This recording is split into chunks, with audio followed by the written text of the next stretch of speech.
আসসালামু আলাইকুম গাইস, আমি আয়ুষ। আপনারা দেখছেন আমার আয়ুষ্মান মম কিচেন। আজকে আমার মা বানাতে চলেছে কাতলা মাছের দো পেঁয়াজি। দো পেঁয়াজি বানানোর জন্য আম্মাজি নিয়েছে এখানে কয়েকটা কাতলা মাছের পিস নিয়েছি। এরকম এরকম এদিকে নিয়েছি ধনে পাতা কুচি, মটরশুঁটি, এখানে একরকম পেঁয়াজ কুচানো, এখানে একরকম পেঁয়াজ কুচানো, এখানে টমেটো কুচানো পাতলা পাতলা করে, এখানে নিয়েছি পোস্ত বাটা, আর এখানে নিয়েছি আদা বাটা। মাছটা ম্যারিনেট করার জন্য অল্প একটু লবণ দিয়ে নেব, হলুদ দিয়ে দেবো, ঝালের গুঁড়ো দিয়ে দেবো, জিরে মরিচের গুঁড়ো দিয়ে দেবো, দিয়ে এটাকে ভালো করে মিশিয়ে নেব। মেশানো হয়ে গিয়েছে, 2-3 মিনিটের মতন একটা ঢাকনা দিয়ে ঢেকে রাখবো। কাতলা মাছগুলো ভাজার জন্য তাওয়ায় একটু তেল দিয়ে নেব। মাসা মাসা তেল দিতে হবে যাতে মচমচে করে ভাজা হয়। তেল গরম হয়ে গিয়েছে, আমি এবারে তাওয়ার মধ্যে এক এক করে মাছগুলো দিয়ে দেবো।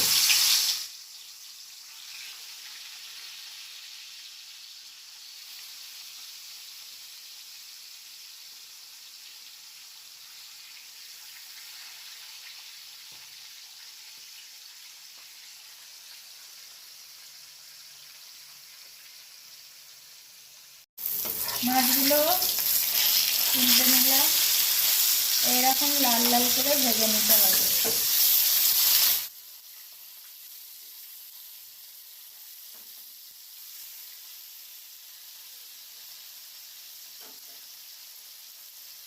মাছগুলো ভাজা হয়ে গিয়েছে, এবারে আমি কড়াইতে সর্ষের তেল দিয়ে নেব পরিমাণ মতন।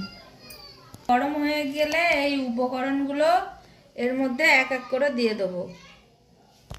তেলটা গরম হয়ে গিয়েছে, প্রথমে পেঁয়াজ দিয়ে দিলাম। পেঁয়াজটা এখন একটু ভেজে নিতে হবে। লাল লাল করে ভেজে নিতে হবে। এটা দো পেঁয়াজি হচ্ছে, তো প্রথমে হাফ পেঁয়াজ এতে দিয়ে নিয়েছি আর হাফ পেঁয়াজ রেখে দিয়েছি, ওটা আবার পরে দেবো। আদা রসুন বাটা দিয়ে দিলাম, দিয়ে পেঁয়াজের সাথে ভালো করে ভাজা ভাজা করে নেব।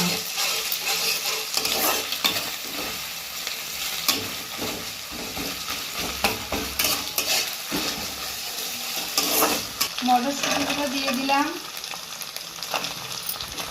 তারপর এর সাথে আবার ভাজা ভাজা করে নেব। এবার এই মশলাটা লাল লাল ভাব আসবে, তারপরে আমি গুঁড়ো মশলাগুলো এতে অ্যাড করব। পেঁয়াজটা লাল লাল হয়ে আসছে, এইবারে আমি টমেটোগুলো এর মধ্যে দিয়ে দেবো।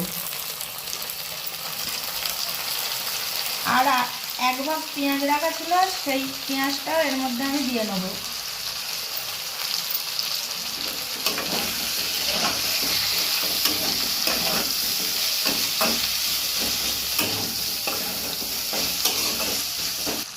এবারে এক এক করে মশলা দিয়ে নেব। যেহেতু ম্যারিনেট করার সময় লবণ হলুদ টলুদ দিয়েছিলাম, তাই জন্য এখানে অল্প অল্প করে মশলা দেবো। অল্প একটু লবণ দিলাম, হলুদ দিলাম,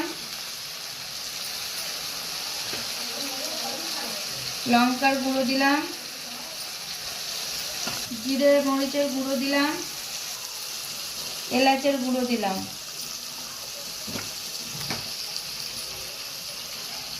তারপর একটু পানি দিয়ে নিতে হবে যাতে মশলাটা ওর মধ্যে জড়িয়ে না যায়। এবারে ভালো করে নেড়ে চেড়ে নিতে হবে।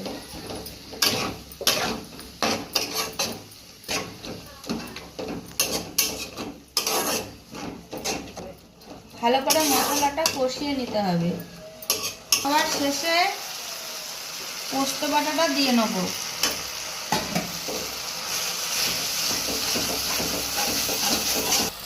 মশলাগুলো কষানো হয়ে গিয়েছে, এবারে এতে পানি দিয়ে নেব পরিমাণ মতন। পানিটা ফুটে উঠলে কাতলা মাছগুলো এতে এক এক করে দিয়ে দেবো।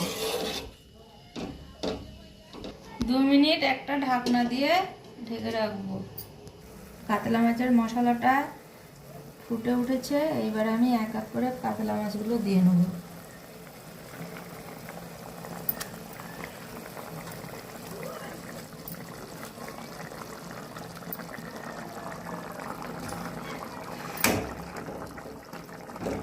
এরকম একটু এর মধ্যে দিয়ে নিতে হবে এরকম করে। তারপরে 5-6 মিনিট আমি একটা ঢাকনা দিয়ে ঢেকে রাখবো। এইভাবে এক পিঠ এরম উল্টে দিতে হবে। এক পিঠ হয়ে গিয়েছে, আর এক পিঠ উল্টে দিলাম। প্রায় হয়েই আসছে, এই দেখেন কত সুন্দর। আপনাদের যদি পছন্দ হয়ে থাকে রেসিপিটা আপনারা বাড়িতে বানিয়ে নিতে পারেন। রেসিপিটা যদি ভালো লেগে থাকে ও একটু সহজ মনে হয় তাহলে অবশ্যই সাবস্ক্রাইব করবেন এবং বেল আইকনটি অন করে রাখবেন যাতে সবার প্রথমে আমাদের ভিডিও আপনার কাছে পৌঁছায়।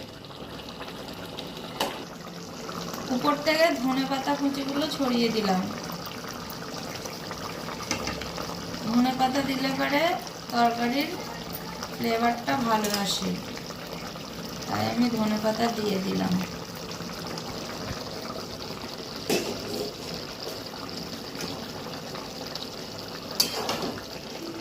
কাতলা মাছের দো পেঁয়াজিটা আমার হয়ে গিয়েছে, এবার আমি নামিয়ে নেব।